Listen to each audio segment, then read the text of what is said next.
Hey guys, welcome back to Autocrit Prime where we love us and what? We love toys! A whole bunch of them! We love toys! Absolutely. I've been playing Fortnite today. Got a battle victory, second one. So really digging this season. But what I'm also digging? It's called Lawless. It is Lawless. And you know who else is Lawless? It's Tarn. He is a lawless individual. He's actually one of the characters I actually liked a lot from whenever IDW did the Transformers for a while. They had some ups, they had some downs, but other than all, I think all the way around they did really well. Thank you. That just fell off from back there. So we're going to keep on with the review because I do have the figures. So the first thing we're going to do is show off his little buddy. Yeah, his little buddy. So this came from Super 7. I got this off of Amazon. Mine, from the packaging, is a little bit messed up. I'll see if I can take a dryer or something to heat it up to straighten it back out like this. But I thought it was cool. He has nice little head moves around. You have a little bit of space in there. Waist rotation up and down on the movement. The arms are on little ball joints that go out and in. He has all these. Sorry, Revan, you're in the way at the moment. But he's got all these little tools right here, and then you have two tools that you can put into his hand. And the hands do move around and hold it rather nicely, I have to say. She looks pretty cool. I mean, looks really, really good. Nicely molded detail. I've gotten a couple of Super 7 figures lately, especially Silverhawks. Haven't opened them, but Nikki got this guy for me for my birthday, and so the rule was I had to open him so I could do a review and talk about if I like their figures or not. And I got to be honest with you, I really do. Thanks to Billy a while back when I used to have a thing called a community for all of us, I had one of the Met guys from Super 7 as a guest. And I gotta say, I really love their reaction. And that's typically what I stuck with. But I'm now really looking at getting some more of these and maybe even some of their G.I. Joes. But yeah, nice little hip movement going back and forth. And that does turn all the way around. But hey, you're here for the review for Tarn. And I gotta tell you, Tarn comes with a lot of accessories. Okay, he comes with a lot of accessories. I had to put them in Ziploc. So you get like a balled up fist. One that looks like a little trigger finger. Another trigger finger, if you want to. A little like, I'm going to hold a cup type hand. Another one the same. This piece here is usually on the forearm. I'll show you what that does in a little bit. And the ones I like, which are the claws. And then what I thought was really cool is you have it where you can have him without his mask. You see the scar that he covers up on his face. Nice head sculpt all the way around right there. And then you can have him actually hold this in his hand. I thought that was really cool that they had that, and nice details. From that, we're going to take a look at him. There are some things I love about him and some things I don't love about him, and to be honest with you. First thing I want to talk about is the stuff that I actually do love. I love the paint apps. I love the weathering on the shoulders. I think that the paint on this guy is absolutely gorgeous. I think that overall, for a Tarn figure, this guy is it. Size, bulkiness, nice.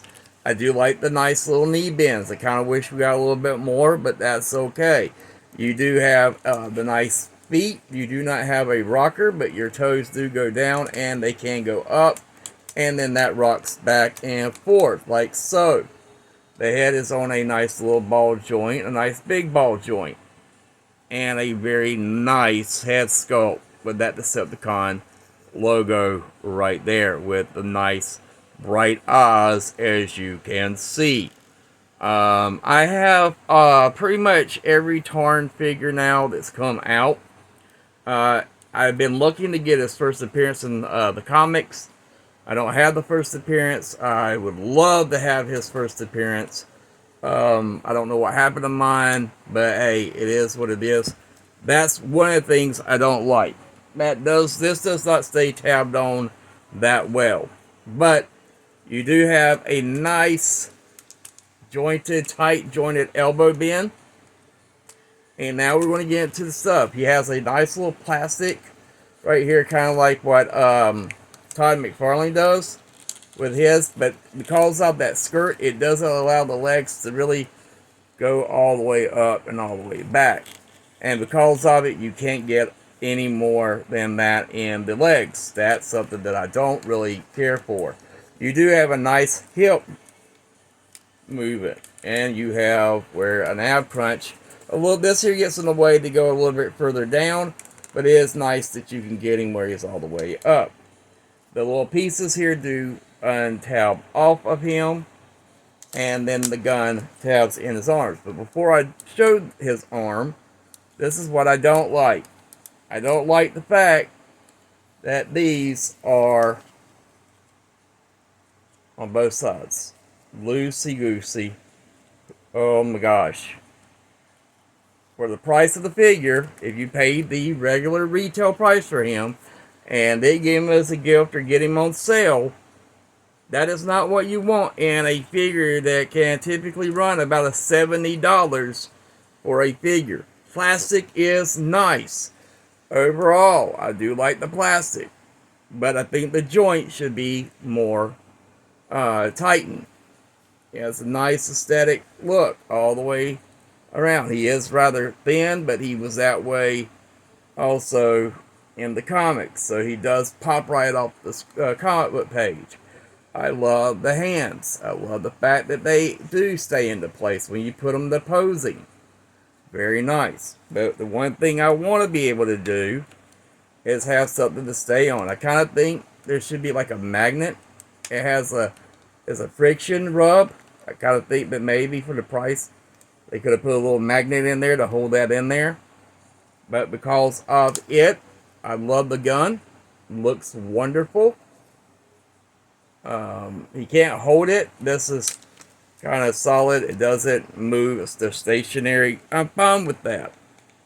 But if I'm going to get a figure that is a bad character as he is, I want to, for that price, I want to be able to put him in a stance and not worry about him moving on his own.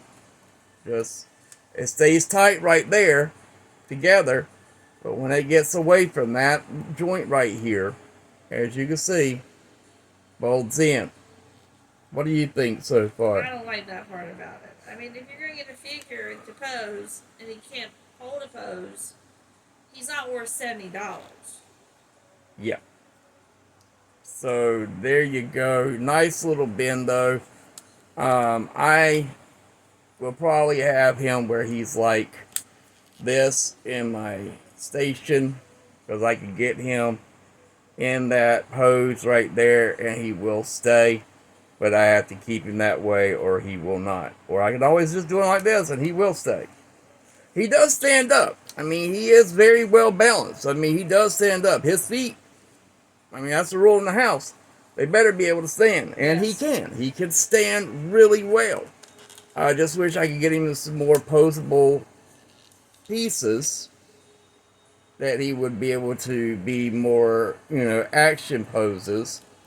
But he will stand, and I do like that. But like she said, for that price, there should be a lot of little extra bells and whistles and tighter joints. But overall, very nice figure. Glad I have him. Always wanted him. Just could not see pulling the trigger for the full price. So my wife did finally get him for me for my birthday. So he will have a very, very nice spot on my shelf and my display. This is the only one I've gotten from Super 7. And it has not ruined me from thinking about getting other Transformer figures that they do have. And maybe even going and look at G.I. Joe. Because I do love their Silverhawks. Absolutely love their Silverhawks. So, yeah. There you go. As always, like my grandpa always said, hold us up for your youth. You'll never go, oh, look to the stars, grab one for yourself, guys. It's time to Tarn out of here. Beat the Tarn out of somebody. Bye, guys.